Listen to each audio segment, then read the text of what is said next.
Jess, thanks for coming to talk to us today. Now, an awful lot has been said about you and written about you in the past few days. This is the first time you've come to speak for yourself. What would you like to say? I suppose the thing that my strongest feeling is that there is a huge furore about something a man thousands of miles away said about me that has led to an issue that I care so deeply about and have dedicated most of my working life and quite a lot of my personal life to making better and supporting victims, specifically of grooming gangs, really, really directly. And it's painful to watch it become a political football rather than an actual attempt to really do something. You get very, very tired when you do this kind of work, and I've sat in courtrooms with young girls because they'll only speak if I'm sat there holding their hand. I've literally had a young woman groomed and raped, and she was pregnant, miscarry to the point where it marked my shoes because I was in the room with her and taking her to hospital while that was happening.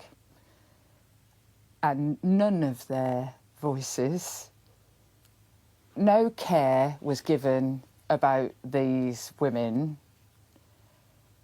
And this sudden demands being made, whether it's by the Conservative Party or ridiculous statements that are false being made about me and my government about it by a man 1,000 miles away, it's just really, really, really painful when you know what I know, when you've seen what I've seen, and those young women deserve considerably better.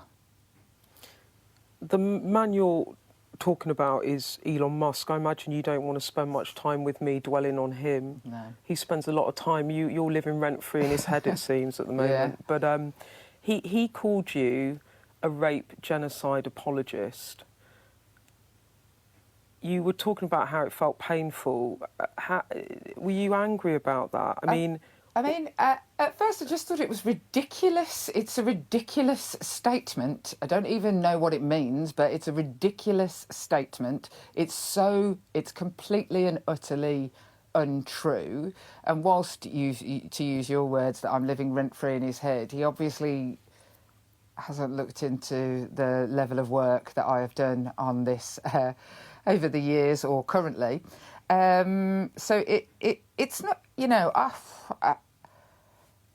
I've had men say worse things about me over the years, but what it makes me feel, when, in the cold light of day, after you sort of dealt with how ridiculous it is and then the effect it's going to have on whether it's the next week of your life or how much of your life, you go back to, you can't be silenced by these people because you've got a job to do, and you've got a job, a once-in-a-lifetime opportunity that you've been given in government to actually change things for child abuse victims. And so then I just have to, stop my feelings on the matter and stop worrying about, what I feel about it and just try and crack on with my job. But what is the effect?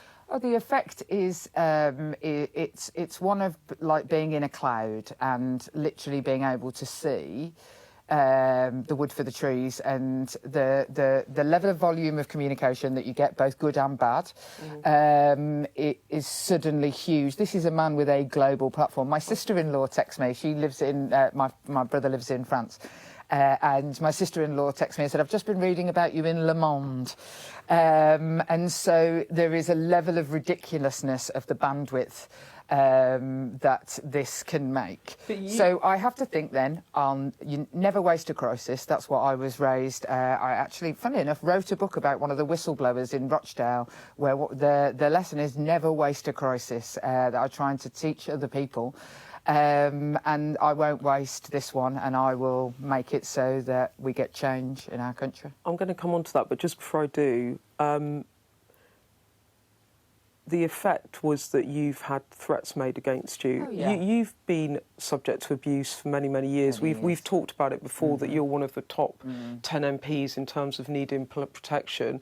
Was this on another scale that you haven't seen before? Yes, I think. I mean, it's hard to sort of quantify it compared with other sort of times that you've been under particular threat. But risk is dynamic, and you have to take the information that you have in front of you and react to it as if the sort of highest level of risk. And so yeah, it changes my life every single time. Every single time any of these sorts of things happen, it withdraws you a little bit more from the public. It takes you away from the public who need your help. But the point is, what he did was dangerous. It's dangerous to your safety. Yeah, I mean, I think Keir said it yesterday, that when you speak and if you have misinformation, you have to think about the consequences of what that does, and one of those consequences is a risk to members of Parliament that you are talking about.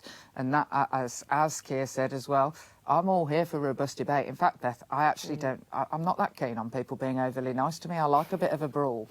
But there is a difference between targeting misinformation at somebody and then just letting whatever threat to them roll out and robust debate. The Conservatives are calling for a national public inquiry into grooming gangs, arguing that while trials have taken place all over the country, no one in authority has joined the dots.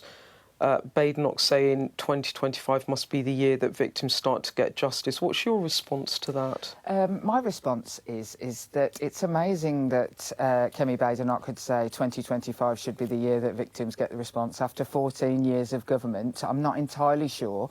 Funnily enough, this all started about an Oldham inquiry, which a government she was part of also said should be done locally.